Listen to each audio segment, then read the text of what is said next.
हरिओम। जय सिया राम, सीताराम, श्री राधे। जय सिया राम। ओम हरिओम।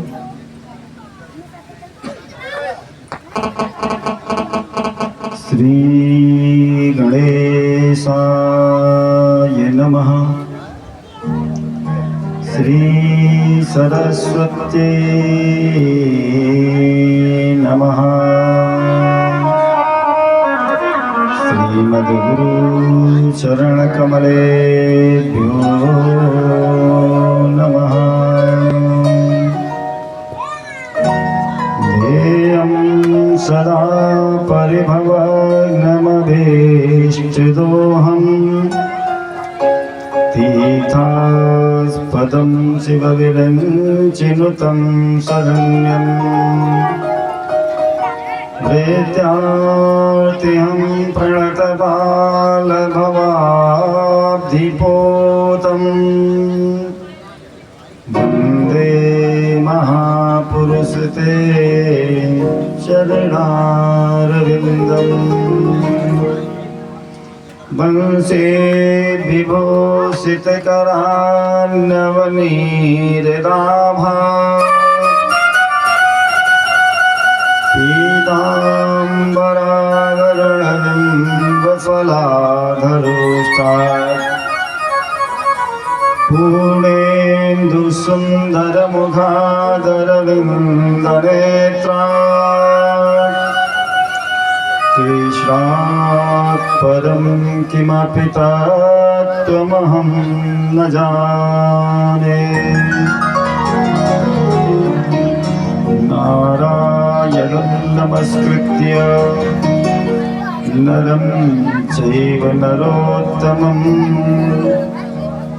देवीं सरस्वतीं व्यासं ततो जयमुदीरयेत्। सीतानाथसमारम्भा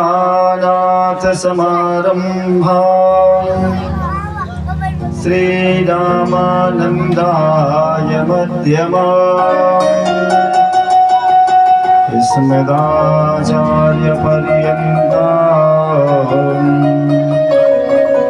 वन्दे गुरुपरम्परा। जय जय श्रीराधारमण, जय जय नवल किशोर, जय गोपी चितचोर प्रभु, जय जय माखन चोर। बोलिए वृंदावन बिहारी लाल की जय। हनुमान जी महाराज की, श्यामल रामचंद्र भगवान की, श्रीमद् भागवत महापुराण की। साउंड वाले आइए।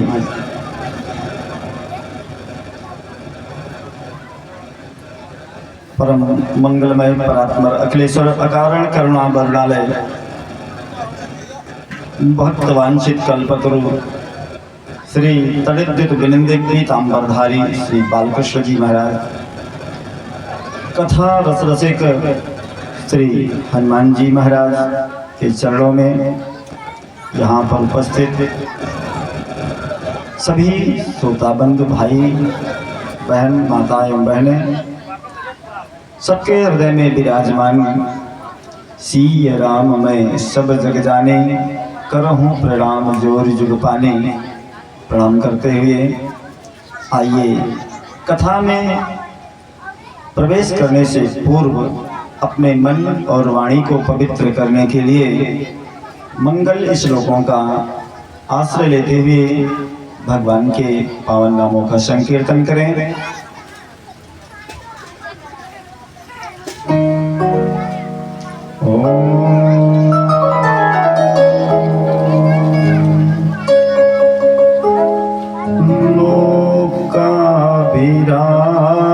लोकाभिरामम् रणरङ्गधीरं राजीवनेत्रं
भवानी सहितम नमामि। सीता राम राम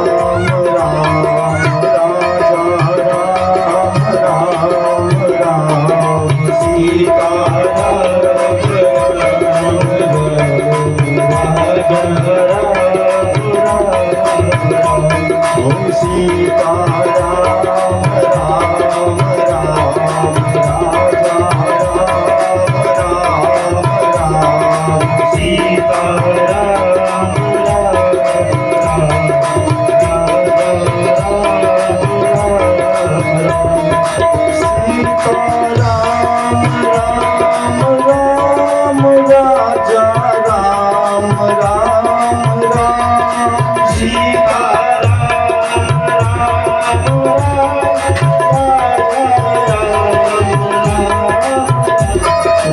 सीता राम राम राम राजा राम राम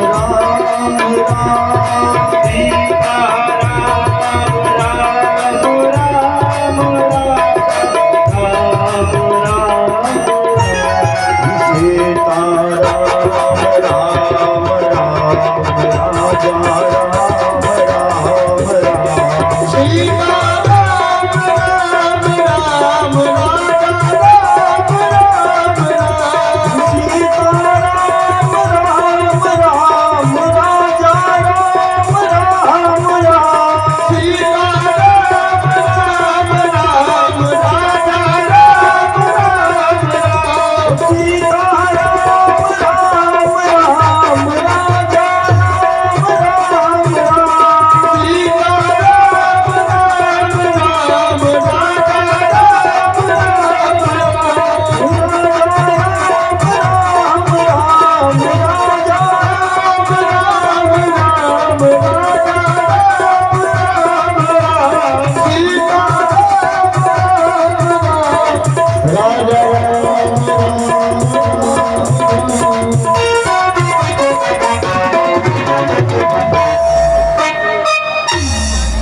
बोले राघवेंद्र सरकार की, वृंदावन बिहारी लाल की, राधा माधव की। आइए हम सभी ने कल बड़े ही हर्षोल्लास के वातावरण में भगवान के पावन विवाह महामहोत्सव का आनंद लिया। अभी बारात टिकी है भगवान की, सुबह हो गई, रात में शादी हुई। सुबह क्या होता है दादा? कलेवा होता है भगवान का।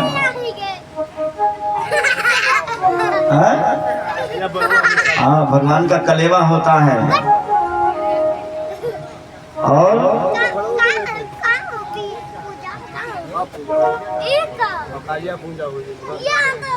सांडिल्य मुनि वेद मंत्रोच्चार कर रहे हैं। सबके मन में बड़ा आनंद हुआ। ब्रजवासियों ने खूब प्रेम से गाया। लक्ष्मी स्वरूपिणी रुक्मिणी मैया गोविंद रूपी वर प्राप्त करके गदगद हो गईं। आचार्य सुखदेव जी महाराज कहते हैं, कामस्तु वासुदेवांसो दग्धः प्राग रुद्रमन्युना देहोपपत्तये भूया तमेव प्रतिपद्यत। सुखदेव स्वामी कहते हैं, जौने सुख भा ससुरारी में, जौने सुख बा ससुरारी में, तौने सुख बहुना बहुना यही देखने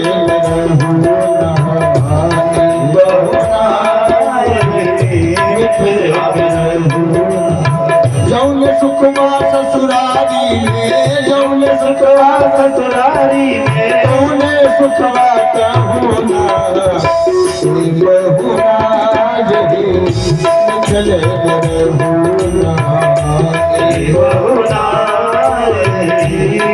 रहूना और सखियों का बड़ा ही प्यारा भाव है।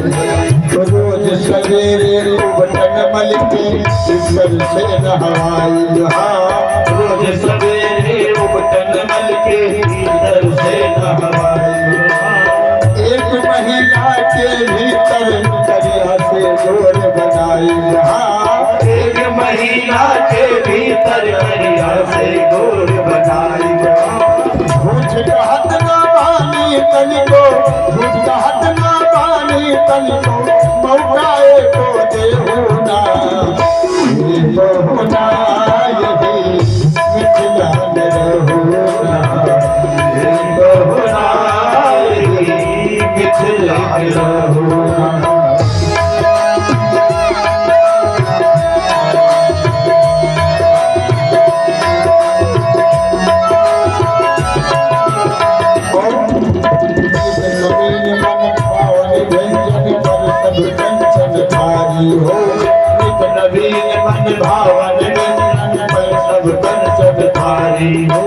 स्वाद भूख बढ़ जाई सुन सारी सरहद कर जारी हो स्वाद भूख बढ़ जाई सुन सारी सरहद के जारी हो क्योंकि ससुराल में साली और सरहद का जो बात हो रहा है वो सिर्फ उसकी तो ही मालूम होता है इसलिए बड़ा ही ज्यादा भाव है स्वाद भोग बढ़ जाई सुन सारी सरहद के जारी हो स्वाद भोग बढ़ जाई सुन सारी सरहद के जारी हो बार बार हम करब चिरौरी बार बार हम करब चिरौरी औरी कछ भूले होना बहुना यही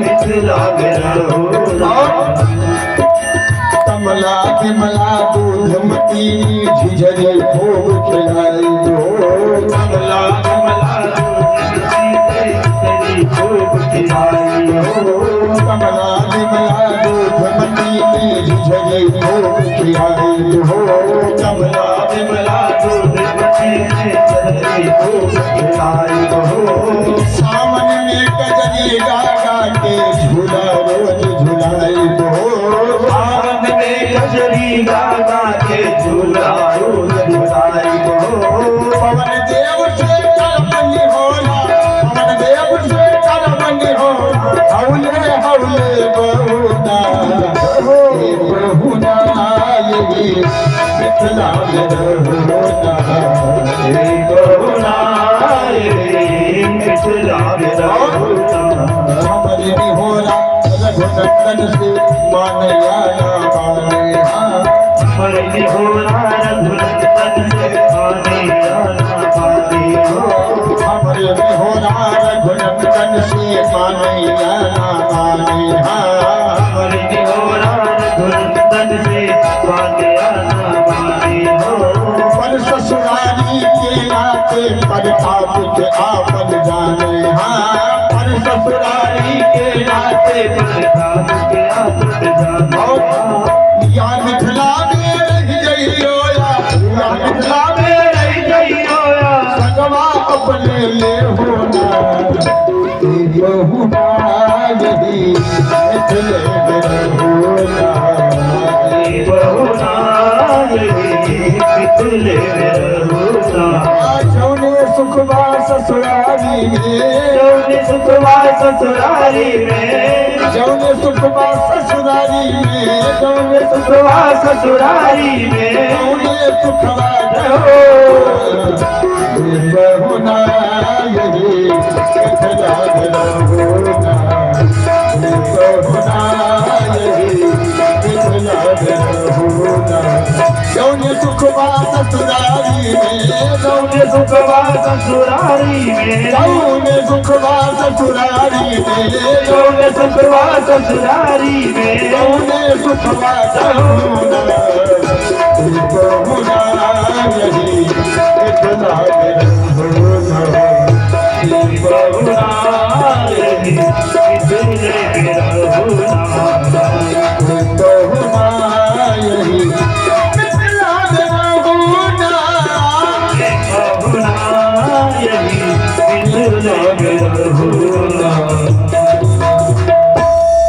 बोले वृंदावन बिहारी लाल की। भगवान का विवाह एक विवाह संपन्न हुआ। कहने का मतलब कई विवाह होंगे भगवान के, अभी एक हुआ है।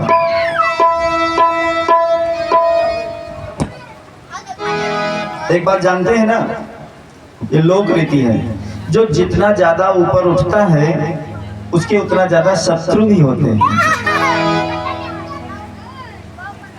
शत्रु किसी कारण से हो ऐसा नहीं, शत्रु जो है बिना कारण के भी होते हैं। बिना कारण के कैसे शत्रु? आपके पास बहुत ज्यादा धन हो गया, बहुत संपन्न हो गए, तो कुछ लोग ईर्ष्यालु होते हैं ना, ईर्ष्या से शत्रुता बना। कैसे इनको रोका जाए? अकारण ही, उसमें उनका कुछ भी नहीं लगता है, फिर भी शत्रुता कर ही लेते हैं। तो समझ रहे हैं ना? पहले 2000 रुपया कमाते थे, करोड़ों का टर्नओवर होता है, फिर भी शत्रुता का कारण है। लेकिन समझदार व्यक्ति कौन है? जो इन सारी परिस्थितियों में कभी घबराता नहीं है, चाहे जितने शत्रु हो जाए। हमको अपना मार्ग बनाना है, अपना विकास करना है। दुख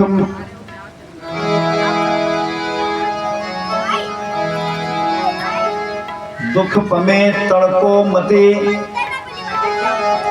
सुख में फूलो मते, प्राण जाए मगर नाम भूलो मते, मुरली वाले को मन से रिझाते चलो, कृष्ण गोविंद गोपाल गाते चलो।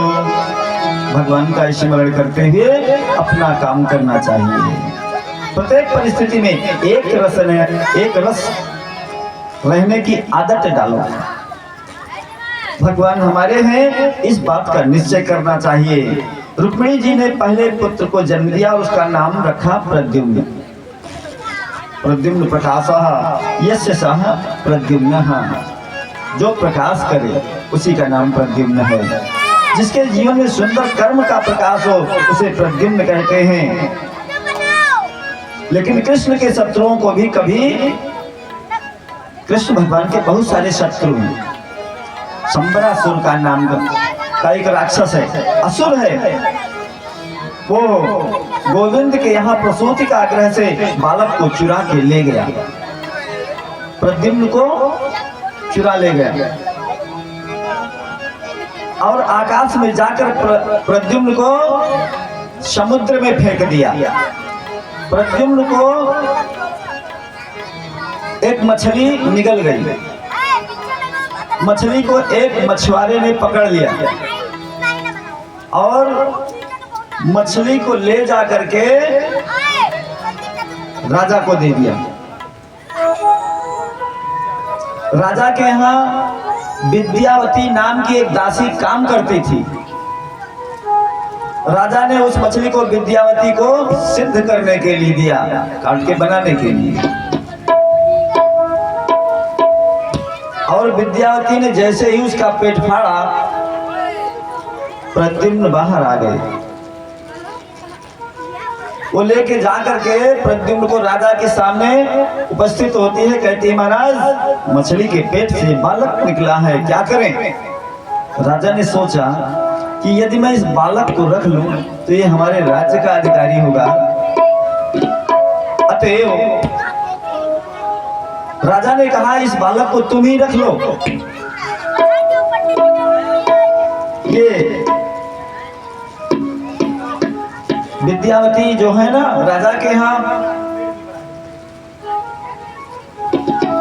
कामदेव और रति, इनको श्राप हो गया था, भस्म हो गए थे।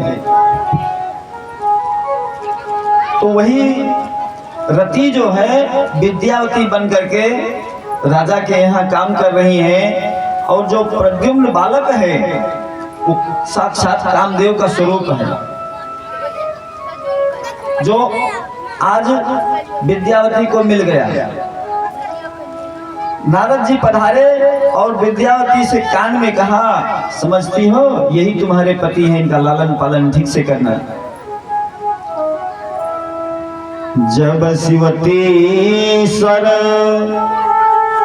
नयन उघारा और निरखत काम भयो जरि छारा। भगवान शंकर के कोप से कामदेव भस्म हो गए थे और उनकी पत्नी जब रुदन करने लगी तो भगवान शिव ने कहा, तुम्हारा पति कामदेव द्वापर में कृष्ण का पुत्र बन करके आवेगा और संबरासुर के नाम संबरासुर नामक दैत्य का वध करेगा। प्रद्युम्न जी बड़े होकर के संबरासुर का वध करके पत्नी को लेकर के द्वारिका धाम आ गए। प्रद्युम्न जी वहां से गए और आए, तब तक श्री कृष्ण के 16,107 विवाह हो चुके थे। प्रद्युम्न जब आए तो 16,107 विवाह भगवान के हुए। कैसे हुए? भगवान तो सबके पति हैं, हमारे भी हैं, आपके हैं, पति माने स्वामी। वो अंतर्यामी है, परमात्मा ही तो सबके सच्चे पति हैं। भगवान का दूसरा विवाह हुआ जामवंती के साथ। सत्राजित नाम के एक राजा थे, उन्होंने सूर्य की उपासना किया। उन्होंने सूर्य भगवान प्रसन्न हो गए। प्रसन्न होकर के सत्राजित को एक मणि प्रदान किया। वो मणि लेकर के सत्राजित चले और वो इतनी देदीप्यमान मणि थी, लगता था साक्षात सूर्य नारायण आ रहे हैं। जब वो द्वारिका में पहुंचे तो लोगों को भ्रम हो गया कि क्या सूर्य भगवान आए हैं। दौड़ करके द्वारिकाधीश से बताते हैं कि साक्षात सूर्य नारायण भगवान आपका दर्शन करने के लिए आ रहे हैं। सो भगवान मुस्कुराए और बोले, नहीं नहीं, सूर्य नहीं, वो तो सत्राजित राजा है, आ रहे हैं, मणि को धारण किए हैं, इसलिए आपको ऐसा प्रतीत हो रहा है।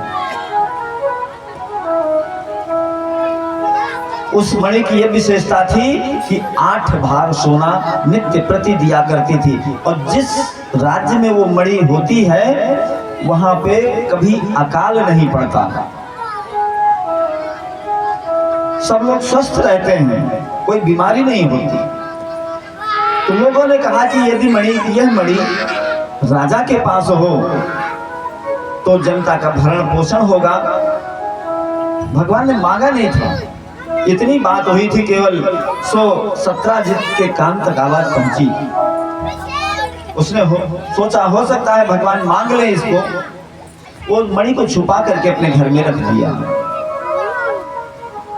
संयोगवश सत्राजित का भाई प्रसेनजित एक दिन शिकार करने के लिए तैयार हुआ और वो गया, उस मणि को गले में धारण कर लिया, शिकार करने चला गया। जंगल में गया, वहां उसको एक शेर मिला। शेर से प्रसेनजित का युद्ध हुआ। शेर ने प्रसेनजित को मार दिया और वो मणि शेर के गले में पहुंच गई। शेर जा रहा था, कुछ दूर जाने के बाद उसको एक रीछ मिला, भालू। भालू से उस शेर का द्वंद्व युद्ध हुआ। उस युद्ध में शेर मारा गया और वो मणि वो भालू लेकर के अपने गुफा में चला गया और उसकी एक बेटी है जामवंती, उसको दे दिया खेलने के लिए। इधर जब सत्राजित कई दिन तक नहीं लौटे तो राज्य में यह हुआ कि हो सकता है मणि के चक्कर में भगवान ने ही सत्राजित के भाई प्रसेनजित को मार दिया हो। कलंक लग गया भगवान को। कलंक क्यों लगा? एक बार भगवान चौथ का चंदा देख लिए थे। चौथ का चंदा देखने से व्यक्ति को कलंक लगता है और अब भगवान को ग्लानि हुई, वो नगरवासियों के साथ में उस मणि की तलाश में चल दिए। अब मणि मिलेगी तभी तो कलंक खत्म होगा। सो जाते हैं तो जंगल में क्या देखा, एक प्रसेनजीत मरा पड़ा हुआ है। उसके बाद जो खून की बूंदें शेर के मुंह से टपकती हुई गई थी, उसके आधार पर आगे बढ़े। आगे बढ़ते बढ़ते क्या देखते हैं कि वो शेर भी मरा पड़ा हुआ है। फिर उस रीछ के पद चिन्हों को देखते देखते गुफा तक पहुंच जाते हैं। गुफा बड़ी गहरी है।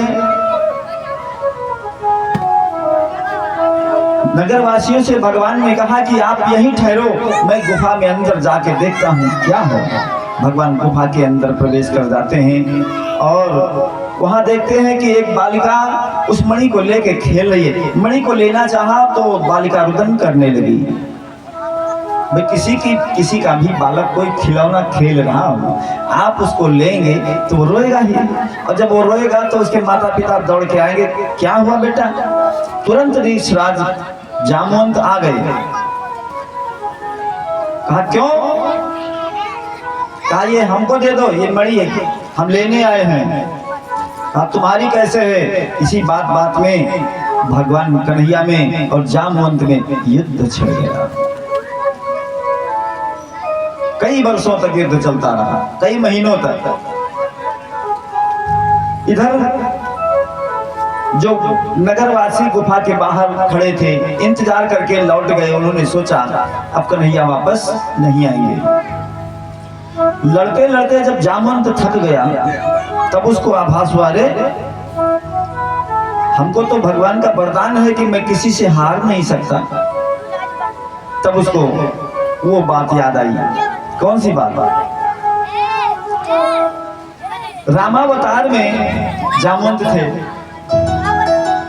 रामावतार में जब भगवान राम लंका पर विजय प्राप्त करके अयोध्या वापस आए तो सबको कुछ न कुछ दिया, वरदान कहा कि मांग लो।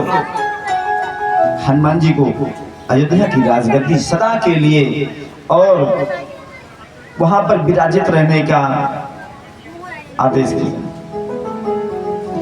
सबसे बाद में नंबर आया जब जामवंत का। कहा भैया तुम भी मांग लो, क्या चाहते हो। जामवंत ने क्या मांगा, बड़ी विचित्र बात। जामवंत ने कहा प्रभु युद्ध में हमारा मन नहीं भरा, कोई योद्धा हमसे लड़ने के लायक दिखा ही नहीं उसमें, तो हम चाहते हैं कि आप आ जाओ बाहर, आपसे दो दो हाथ हो जाए। ये वरदान मांगा। सो हमारे मर्यादा पुरुषोत्तम श्री रामचंद्र जी ने कहा कि देखिए हम आपके इस वरदान को इस अवतार में पूरा नहीं कर सकते। क्यों नहीं कर सकते।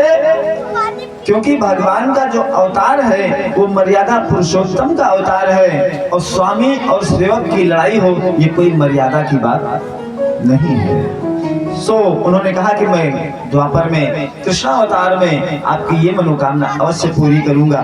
तो जामवंत ने कहा प्रभु मैं आपको पहचानूंगा कैसे। तो भगवान ने कहा जब तुम लड़ते लड़ते थक जाना, मूर्छित हो जाना, सो समझ लेना कि हम ही हैं। उसको जामवंत को आज याद आया, तुरंत भगवान के चरणों में गिरा और प्रणाम किया। कहा प्रभु अब मैं आपको पहचान गया और मेरी एक अभिलाषा है कि आप पुनः हमको उस रामावतार का अपने पूर्व स्वरूप का एक बार दर्शन कराएं। सो भगवान ने दोबारा उनको दर्शन कराए और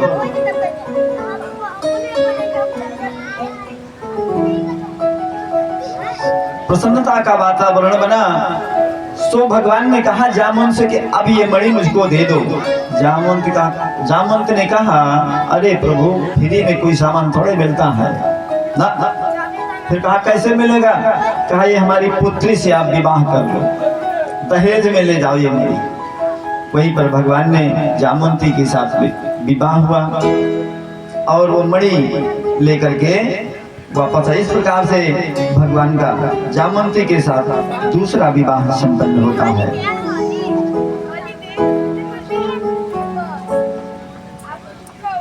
सत्राजित को मणि वापस कर दी, उनका कलंक भी छूट गया। इस कथा को जो भी श्रवण करता है, चौथ का चंद्रमा यदि किसी ने गलती से देख ही लिया तो उसको श्यामंतक मणि की कथा का श्रवण करना चाहिए, तो उसे कलंक वाले दोष से मुक्ति मिल जाती है। द्वारिकानाथ का कलंक छूटा, कितना बड़ा अपराध किया था।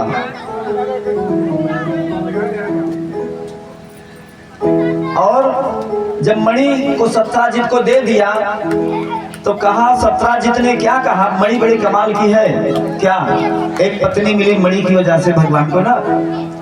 अब सत्राजित ने कहा कि प्रभु ये मणि हम नहीं लेंगे, इसको आप ले जाओ, लेकिन हम फ्री में ये मणि नहीं देंगे। कहा फिर कैसे दोगे? कहा हमारी एक बिटिया है जिसका नाम है सत्यभामा, आप इससे विवाह कर दो। सत्यभामा का विवाह भगवान के साथ हुआ। ये भगवान का तीसरा विवाह है, 3 विवाह हो गए। अब भगवान गए पांडवों के यहाँ घूमने के लिए, तो पीछे से अक्रूर जी ने सुधन्वा नाम के व्यक्ति को भड़का दिया और राजा सत्राजित को मारकर मणि ले ली। पिता की मृत्यु का समाचार सुनकर रोती हुई सत्यभामा हस्तिनापुर गई। वहां जाकर भगवान कृष्ण से बोली, सत्यभामा उनकी पत्नी भगवान की, बोली आप यहाँ चौपड़ खेल रहे हैं, उधर मेरे पिता महाराज को सुधन्वा ने मार दिया। भगवान ने यह समाचार सुन करके कि मेरे ससुर जी को मारने वाले को मैं नहीं छोड़ूंगा, चल दिए। सुखदेव जी महाराज कहते हैं कि भगवान रोए। अरे भगवान क्यों रोए? अपनी पत्नी को संतुष्ट करने के लिए। भगवान कभी रोते हैं कि हमारी पत्नी को ये ना लगे कि हमारे ससुर जी दिवंगत हो गए तो इनको दुख नहीं हुआ। मानवीय लीला का प्रचार करने के लिए भगवान रोए। भगवान अर्जुन को लेकर घूमने जा रहे थे वन में, वहां एक सांवली सलोनी नारी को देखा। यमुना के किनारे परम सुंदरी एक स्त्री बैठी थी, एकदम समाधि धारण किए हुए। अर्जुन ने उस स्त्री से पूछा आप कौन हैं? तो अकेली क्यों बैठी हैं? तो उस स्त्री ने कहा मैं सूर्य पुत्री हूँ, यमराज की बहन हूँ, मेरा नाम है कालिंदी। कालिंदी जो है यमुना जी है, यमुना जी का नाम ही कालिंदी है। अहम देवस्य सवितुर दुहिता पतिमिच्छति विष्णुं वरेण्यं वरदं तपः परमस्थितः। भगवान श्री कृष्ण को पति रूप में वरण करने के लिए मैं यहाँ बैठा। अर्जुन बोले वो तो मेरे रथ में बैठे हैं, तुम यहाँ तपस्या कर रही हो। अर्जुन ने यमुना का हाथ कृष्ण भगवान के हाथ में थमाया। इस प्रकार से भगवान का चौथा विवाह कालिंदी के साथ संपन्न हुआ। बिंद और अरविंद नाम के राजा 2 भाई हैं। दोनों की परम लाडली बहन का नाम है मित्र वृंदा और वो परम सुंदरी है। दोनों ने उस मित्र वृंदा का विवाह भगवान श्री कृष्ण से किया। इस प्रकार से भगवान का 5वां विवाह संपन्न हुआ। आगे नग्नजित नाम के एक राजा हैं, उनके यहाँ 7 बैल हैं, बहुत बड़े बड़े तगड़े मोटे ताजे बैल, बड़े बलशाली हैं और ऐसे पराक्रमी के मनुष्य से भी ज्यादा बुद्धिमान। राजा ने कहा जो इन 7 बैलों को एक साथ नकेल डालेगा, नकेल नाथ जानते हैं ना, नाथ पहनाई जाती थी बैल को, एक साथ जो नकेल पहना देगा उसी के साथ मैं अपनी बेटी का विवाह करूंगा। तो कोई राजा ऐसा नहीं कर सका। तो जो काम कोई ना कर सके उसको मेरे कन्हैया करते हैं, मेरे गोविंद करते हैं। तो भगवान ने एक साथ नकेल डाल दी 7 बैलों के। इस प्रकार से नग्नजिति के साथ में भगवान का 6ठा विवाह संपन्न हुआ। एक राजाधि देवी नाम की पराक्रमी स्त्री है, राज संभालती है। स्वयं राजाधि देवी की पुत्री का नाम है भद्रा, उसकी पुत्री उसका भद्रा नाम है। तो 7वां विवाह भगवान का भद्रा के साथ हुआ।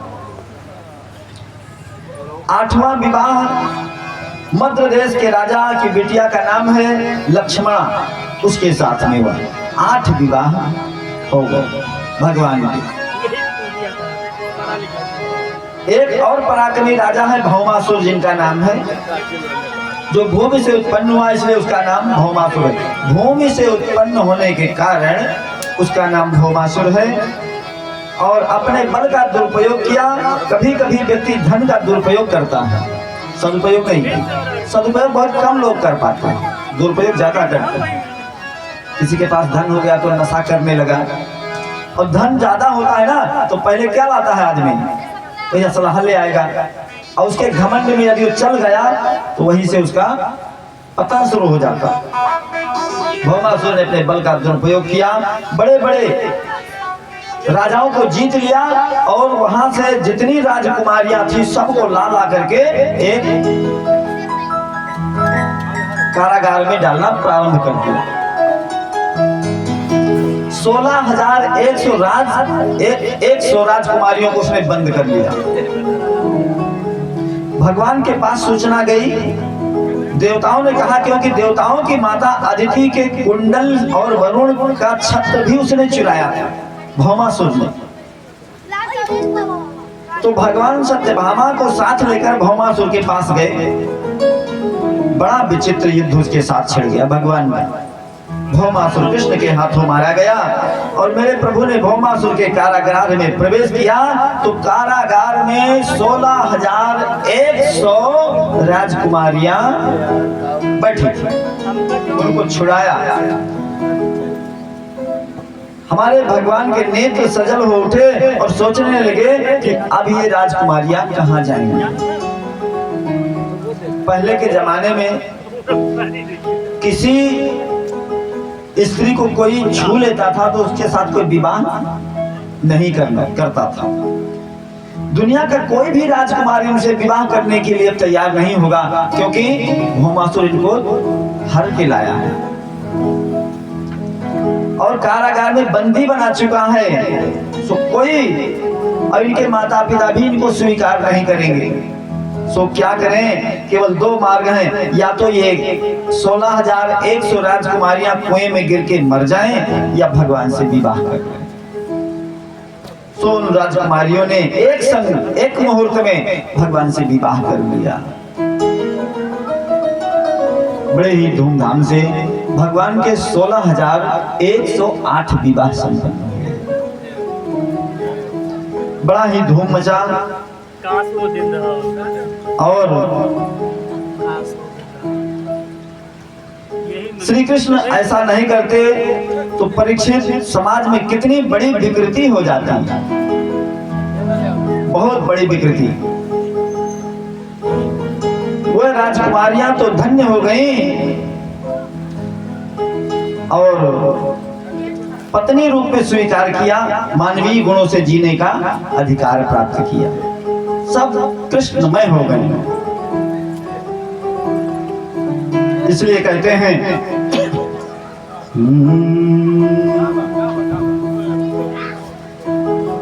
तेरे रंग में रंगा हर जमाना मिले,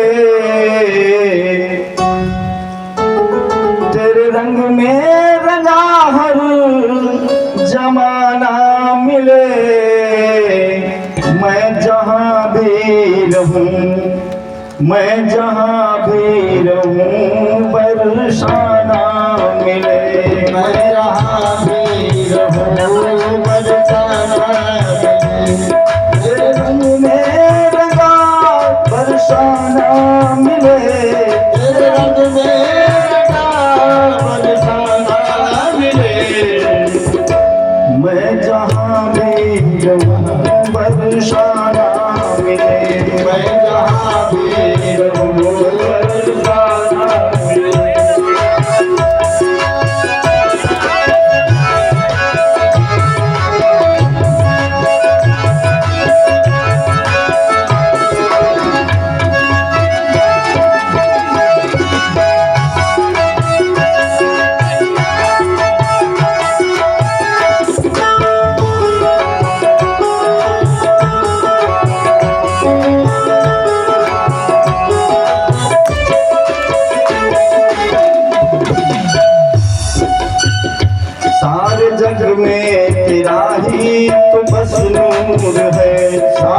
जग में तेरा तो खुशी नूर है। सारे जग में तेरा ही तो बस नूर है। सारे जग में तेरा ही तो बस नूर है। ये मेरा कान्हा भी खुद से ही मशहूर है। मेरा गाना भी खुद से मशहूर है। बदकिस्मत है जो, बदकिस्मत है जो तुझसे दूर है। बदकिस्मत है जो तुझसे दूर है। तेरे नाम का हर मस्ताना मिले। मैं जहाँ भी रहूं बरसाना मिले। मैं जहाँ भी रहूं बरसाना मिले। तेरे रंग में रंगा हर जमाना मिले। तेरे रंग में रंगा हर जमाना मिले। जहाँ भी रहूं बरसाना मिले। मैं जहाँ भी रहूं बरसाना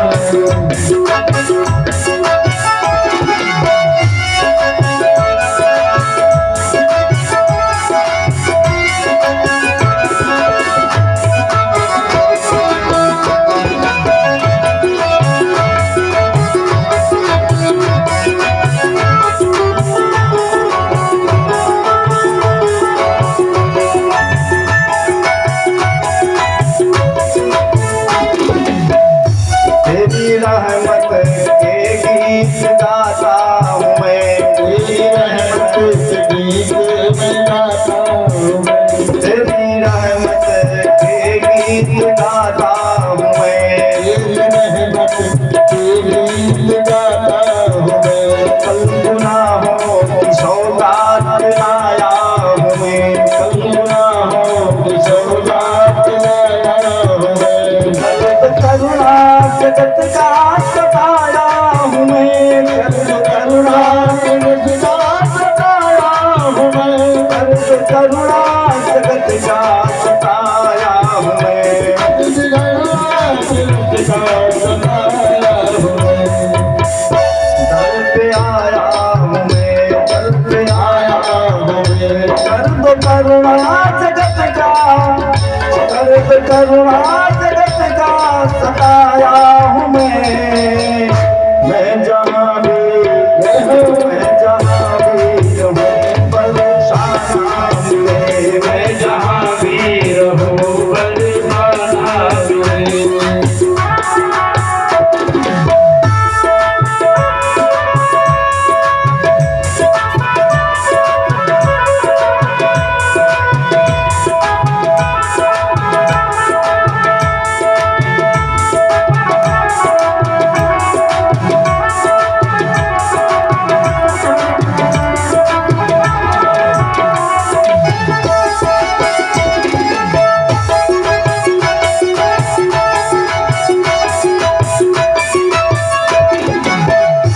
तेरे रंग में जवान जमाना मिले। तेरे रंग में रंगा हर जमाना मिले। मैं जहाँ भी रहूं बरसाना मिले। मैं जहाँ भी रहूं बरसाना मिले। मैं जहाँ भी रहूं बरसाना मिले। मैं जहाँ भी रहूं बरसाना मिले। मैं जहाँ भी रहूं बरसाना मिले।